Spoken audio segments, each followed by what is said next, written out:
step into the shrouded streets of Victorian England, an era defined by unparalleled elegance and industrial marvels. However, within this period of progress, a mysterious affliction loomed, perplexing the brightest minds of the time. Victims of this enigmatic ailment endured severe abdominal pain, constipation, and for some, alarming mental disturbances. The illness was dubbed the Devonshire colic. The medical community found itself at a crossroads, grappling with multitudes of theories, but no answers.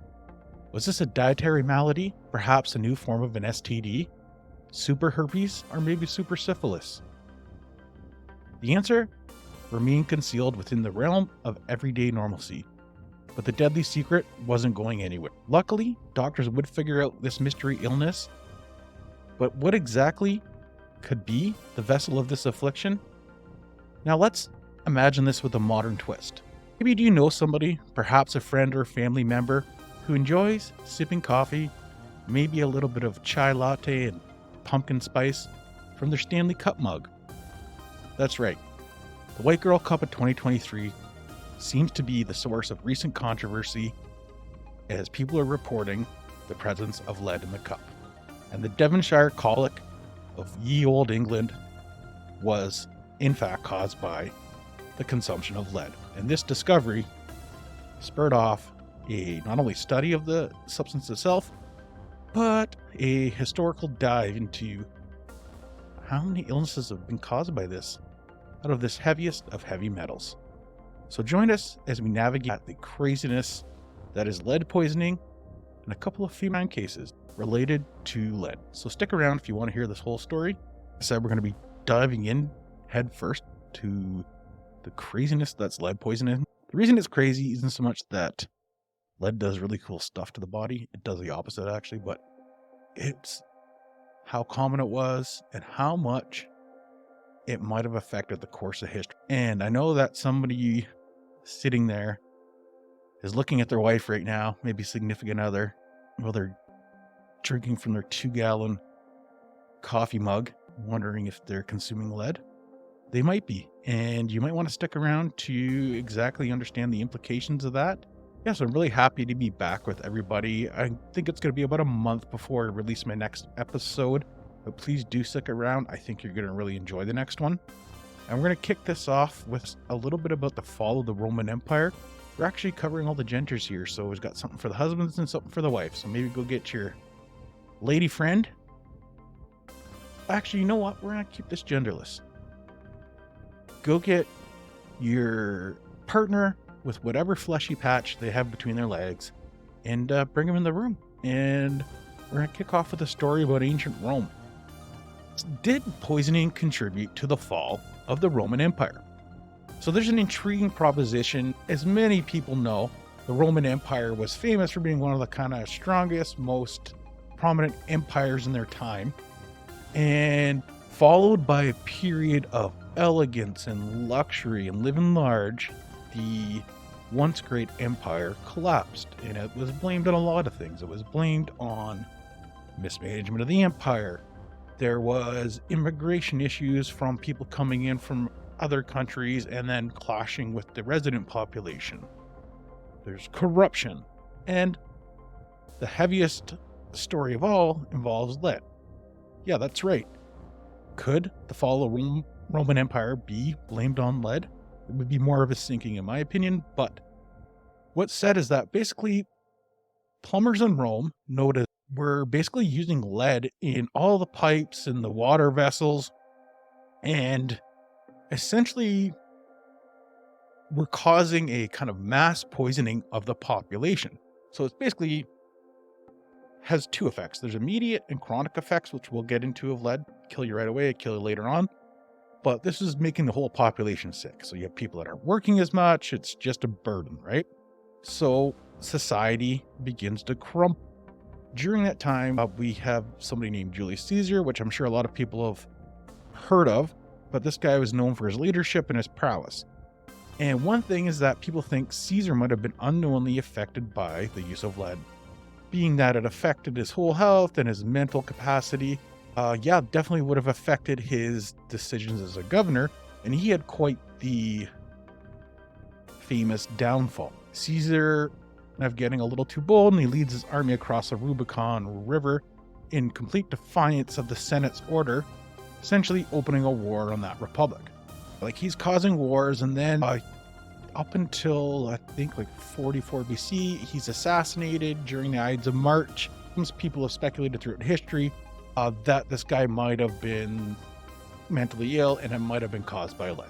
Chronic lead poisoning slowly eroded not just the pipes, but the population, and people got very sick, and centuries passed, and slowly the entire Roman society decayed. And the Western Roman Empire is basically became a shadow of what that country was. I think around 580. Yeah, so there's a lot of causes that probably played into it, but it's a good chance that it could have had or may have been impacted by lead. So at some point there's a breakdown in your relationship with your partner.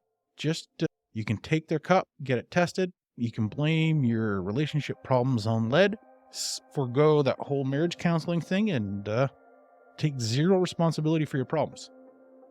All right, so obviously lead's causing these problems, but why is it causing these problems? Well, you're not supposed to eat it. Let's take a little turn into the animal kingdom, and we'll look at the effects of lead in nature, and we'll try to translate that into humans.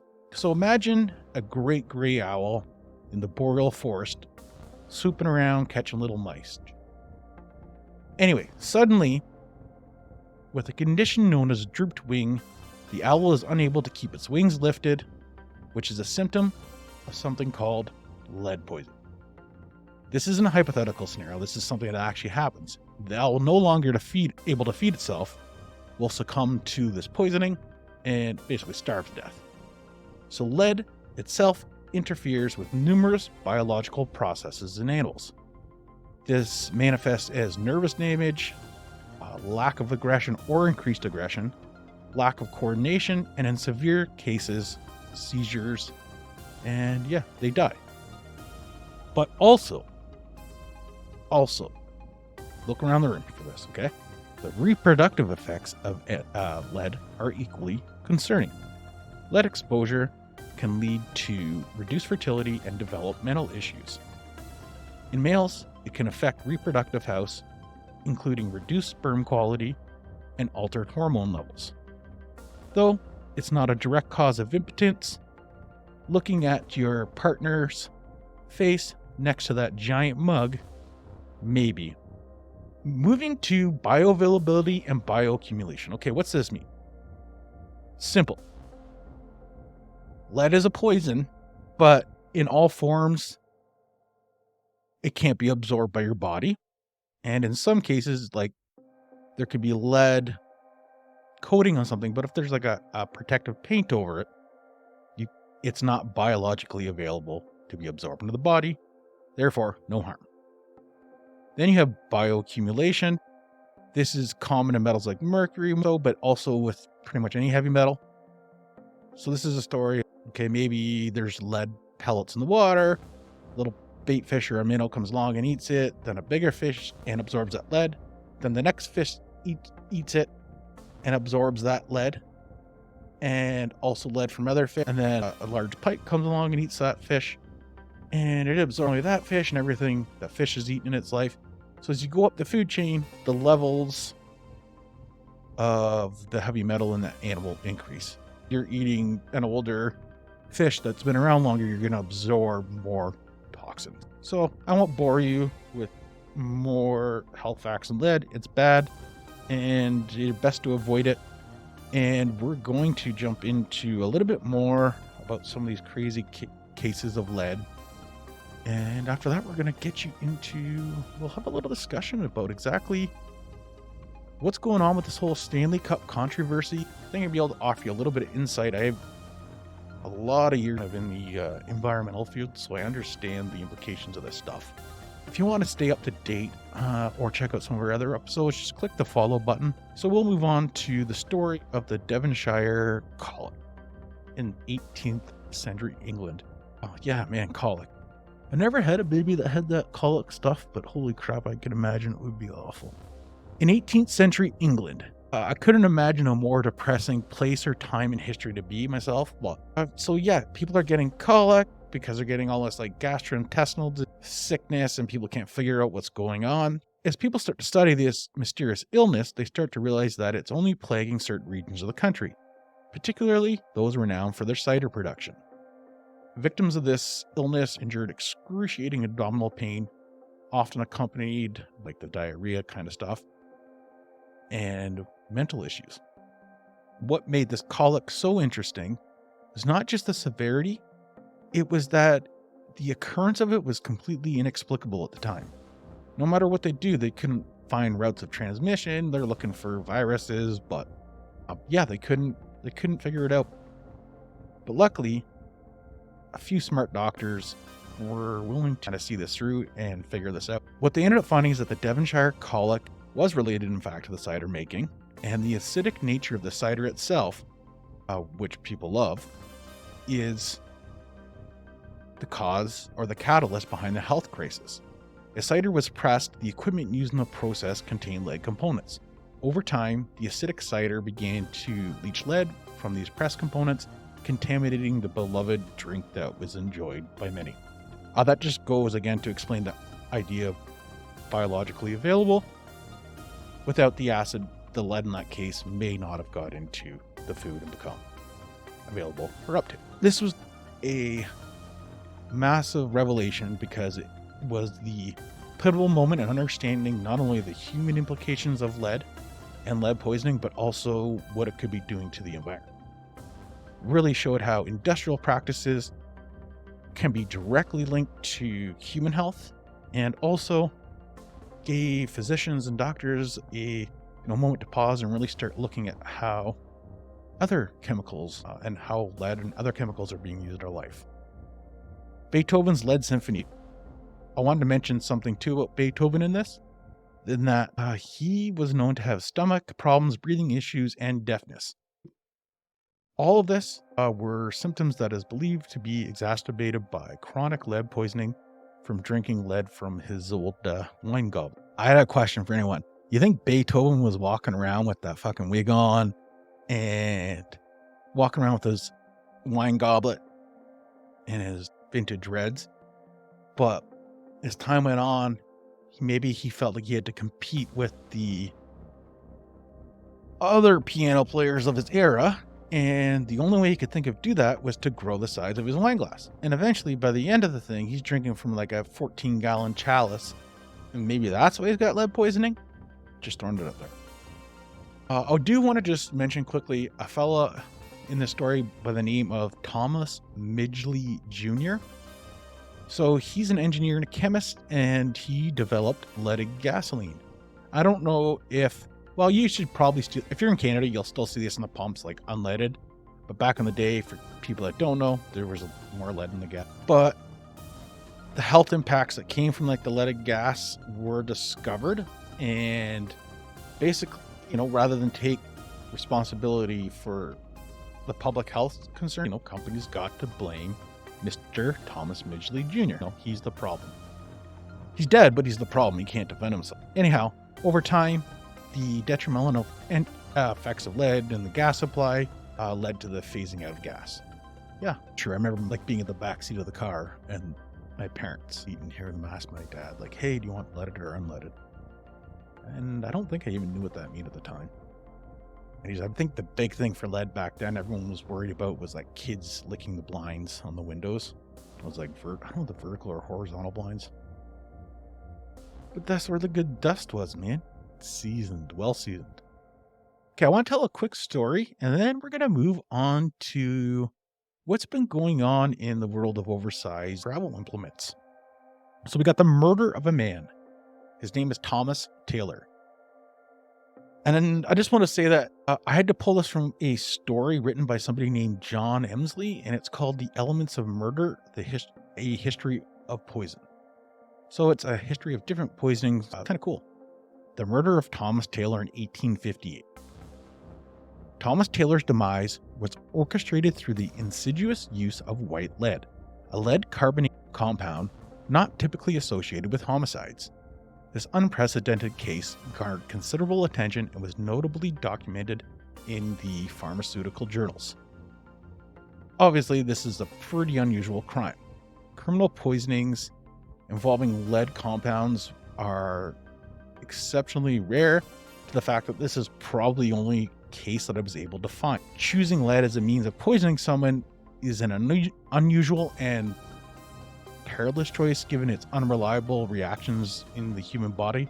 So when you give somebody lead, you don't know if you're going to make them very sick, really sick, maybe kill them, and it's not necessarily like a quick death. So the person probably poisoning them was not completely in the loop on the effectiveness of lead as a poison. But the inquest held into Thomas's death, held by a coroner of Gloucester on September 27, 1858, attracted the attention because of the rarity of lead poisoning. So Thomas, residing in Gloucester with his wife Anne and child, fathered another child with another woman. Not cool. The household was further complicated by the presence of Thomas's brother, Charles, recently released from prison and had taken up residence with Taylors. Soon after Charles's arrival, disputes erupted within the household. Thomas was accusing his wife of undue affection towards his brother. In a shocking revelation, Anne openly expressed her preference for Charles and even expressed her desire for her husband's demise. In August of 1858, the Taylors decided to open their relationship and explore new and progressive elements. JK. Not true. Anyway, Thomas begins experiencing excruciating stomach pains that persisted for several days. In August of 1858, with their marital troubles at a peak, the Taylors decided to open their relationship and explore new partners and new ways of living, creating a joint Facebook account to show everybody how progressive they were. Okay, that didn't happen. But yeah, in 1858, Thomas falls. He gets super sick. He's getting this excruciating stomach pains. It goes on for days and days.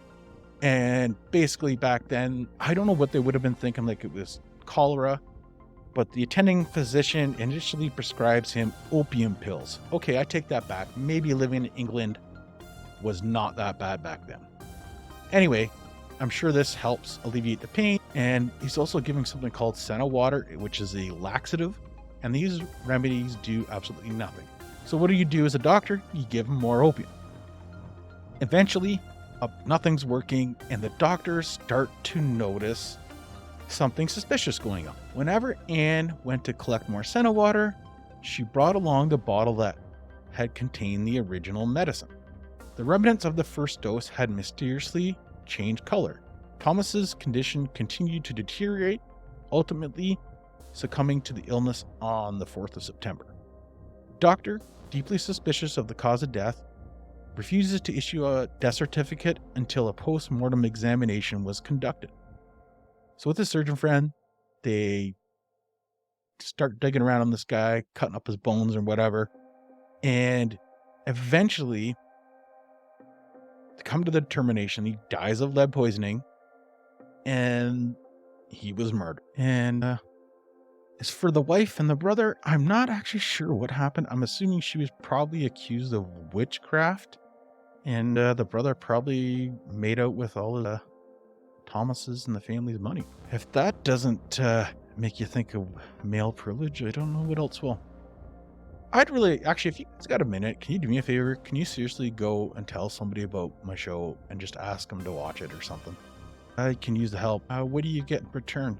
Let me tell you how it works. When my show grows, I got a fucking dopamine hit. And that dopamine makes me want to write more stuff and make more stuff for you guys. Does that make sense? All right. Some of you might only be here for the stuff about the Stanley Cups. Let's move on to the Stanley Cups controversy. And how much should you be alarmed? Well, I'm going to tell you right off the first fucking thing you should be alarmed about is the fact that you could be in a relationship with somebody that is willing to drink from a cup that's bigger than their head. I think it's like the modern equivalent. Do you know the old-timey dresses that you would see in, say, the Devonshire College with those ladies the little waist, and then they like an 8-foot radius of a fucking like giant umbrella dress. That's what these cups are. And to the people at the Stanley Cups company, well, Stanley, it's just Stanley, believe it or not. It's an electrician formed that company back in the day. But yeah, that was a blue collar cup. It's been adopted. We've seen all these things around. People walking around maybe the mall, in their car, going at Starbucks. I don't know what people really do with these things other than look good. Yeah, you see these giant, cool, new coffee mugs that are everywhere. Every white girl's got one. Yeah. I was told by someone recently, actually, that likely this trend of the Stanley Cups is on its way out, because once the cups make it to suburban white housewives, and that's not meant to put anyone in a category, but that's usually a sign that the trend is dead. Yeah, and I get it, because you're no longer cool once you're married and you have kids. So what is this Stanley Cup bullshit? All right, I wish we were talking about hockey. I don't even want to get started with this. Tamara Rubin, she's this lady. Apparently she's a lead safety advocate, and she's got like lead check test online. She's like, I'm going to test one of these Stanley Cups that I see everyone drinking out of. And yeah, she does the test. Sure enough, which I'll get into, this lead check test comes back and it shows the presence of lead. And so I know what you're thinking, like, is your loved one going to die of lead and lead poisoning? And how many people are dying right now as we speak? Probably not a lot from these cups. That's what I'll say. So first things first. Okay, so for those of you that can't see, I'll try and describe this as best I can, but lead check tests are, you know, those COVID tests that we got during the pandemic? They're that level of like quality and accuracy. These are what called like a positive or negative hit test. It just tells you if something is there or something is not there. These tests have a 96% accuracy in detecting lead. So that's great. And the OSHA points out that these tests are also susceptible, just like the COVID test, to false positives. Except we're allowed to talk about this. Okay, so to understand that, we'll talk a little bit about lead levels, but the mere presence of something having lead is fucking meaningless information. And it wouldn't be hard to get a positive hit in so many things in your day-to-day life just because there's lead and particulate matter in the air. There's lead in so many appliances, and it's just in levels that are low enough to only affect poor people. Now, that isn't to knock us. These tests have a really good, they are very handy. And the idea is that these are meant to be used as like an investigative tool. So you take it, you go, yes, this is lead. Now let's do some more testing and dig into this. You don't take this and go, oh, yes, this is lead, and come to some kind of conclusion that this is going to make your sperm count drop.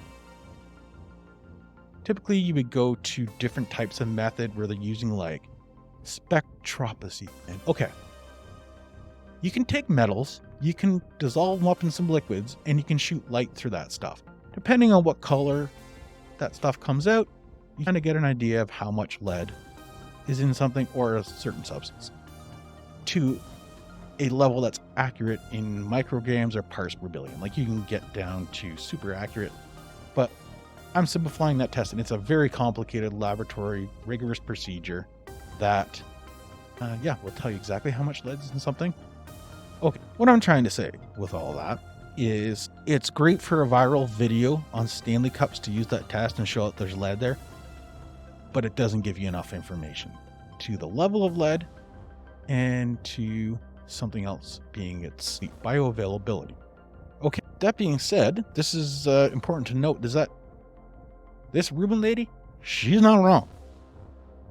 Further testing does show that, in fact, the Stanley Cups do contain levels of lead that can pose a risk to your health. However, only under the condition that the cup is damaged. Basically, the lead is under a protective layer. It would be in levels that's above the recommended consumption, so you could be in some trouble from drinking it. What's that mean? You're fine as long as the cup is not damaged. Okay, let's take that one step further. To understand if your cup is damaged, the only way you can really fucking do that is probably through like an X-ray test. And now that sounds crazy, but you can't see micro cracks and fissures that might be in your cup. You can't see that stuff. You can't see it when there's damage to it from the dishwasher, God knows what else. Yeah, like I get Stanley's response. That's good. They're acknowledging that there is levels of lead, and the levels of leads are acceptable under the law. However, acceptable under the law in the case that it's covered by a protective coating. Now what that means is the risk is on you. What do you do, right? What do you do? I don't know. I don't want to get sued. That goes back to that case where we talked about bioavailability. In theory, that lead is not dangerous. It's not biologically available to you while you're drinking out of your, or pretending to drink out of your Stanley cup. Because we know there's no liquid in there. You're pretending to drink out of that thing. That lead will not hurt you. But you better take care of that cup. And those things in a tank. So you understand that there's a legal amount of lead in that. You understand that it's only going to get to you if your cup is damaged. However, you also need to understand that you really can't determine if your cup is damaged with the naked eye. But that's why we have something called regulatory standards. Now, what does this mean? Well, in Canada, we have something called like the Canadian Environmental Quality Guidelines, or in Ontario, you might have provincial water quality objectives. And it's all these smart people with glasses sitting around rooms with calculators, Bunsen burners, and they come up with these numbers that say like how much of certain chemicals you can be exposed to, whether it's through air, water, soil, and still be safe. And they base this on data like things called toxicity testing, where they might expose fish or animals to chemicals and see how much it takes for them to go crazy or die. Sounds terrible, but it's what's been done for a long time. And it's being done as we sit here talking about this episode. And it's what allows a company like Stanley to be able to use a toxic chemical like lead in a product, because it's met a scientific standard of being safe from the manufacturing kind of consumer end. That's when we get into something called, this is a legal term, but like intended use. Intended use. So they're allowed to do that because the cup falls under like its intended use is to be a cup. And if it's damaged and you drink lead, it's because you were not using it for its intended use. The cup is not intended to be dropped. The cup is not intended to be frozen. Maybe the cup's not intended to be used in a dishwasher. All those things. This comes really, truly down to you making a risk assessment on the... You gotta go and read Stanley's response to this and see if you're comfortable with taking that risk. I don't want to tell you one way or the other. The only thing I would give you advice as somebody that's been in this field for a long time is just that be very aware of the damage to the cup. Okay, so the levels of lead and the way it's manufactured, I don't personally find alarming. Like, it wouldn't deter me necessarily using one of these cups, with one caveat being that I am a little paranoid about detecting the damage to the protective coating that protects you from the toxic lead. But like I always say, what can go wrong, right? What can go wrong? I already got kids. I got a fucking vasectomy, so I don't care. But you guys might. And also just realize this is maybe, how do I put this? I'm going to be very direct on this. This isn't a Stanley Cup issue. This isn't a cup with those Stanley mugs. This is, yes, somebody found that. This practice or this thing, this is, just go look at any other product in your house. Go look at any other cups, any other protective coatings, anything. And also apply the same logic that I'm giving you here. A lot of products are manufactured with things in them.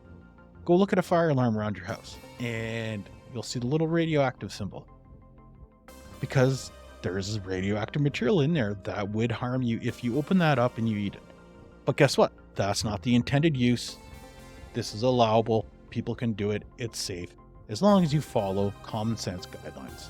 So please, don't take this in any way, shape, or form as me telling you whether cups are safe or not. I have no idea. The company says that it's not if the protective layer is damaged, so go by that advice. There's a lot of other sources too that you might run into lead itself, like fishing sinkers, pencil sharpeners, candy wrappers, stuff from the like kind of dollar type stores. A lot of decorative paints and like antique stuff around your house is going to have lead in it. Yeah. No paints. It could be on your wall. Who knows? It hasn't been used for a long time in paints, but point is, you might just have the opportunity to make yourself super paranoid and scared for your life by grabbing a couple lead check and testing everything around your house. But it's not going to change anything. Use common sense. Avoid the chemicals that you can. If you're handling lead products, wear your gloves, watch the dust, those kind of things. And if you're checking your cup for damage, follow Stanley's directions on their website. But you really want to just hit home on that is just keep it in the back of your head that it only takes like a micro fracture or micro scratch in that coating that you can't see. Heavy metal leaching through a substance, it doesn't require a large open space. All right. Now that you know about lead, now that you know about lead in your home and history, I hope you're smarter for that. And I hope that you've enjoyed a little bit of this information, and maybe you brought your loved one in the room, or maybe someone in the car is listening to this with you and drinking out of one of those mugs. And what I really want to make sure that this message gets through, and that's you look fucking ridiculous. Have a good one, and we'll see you again soon. Thank you.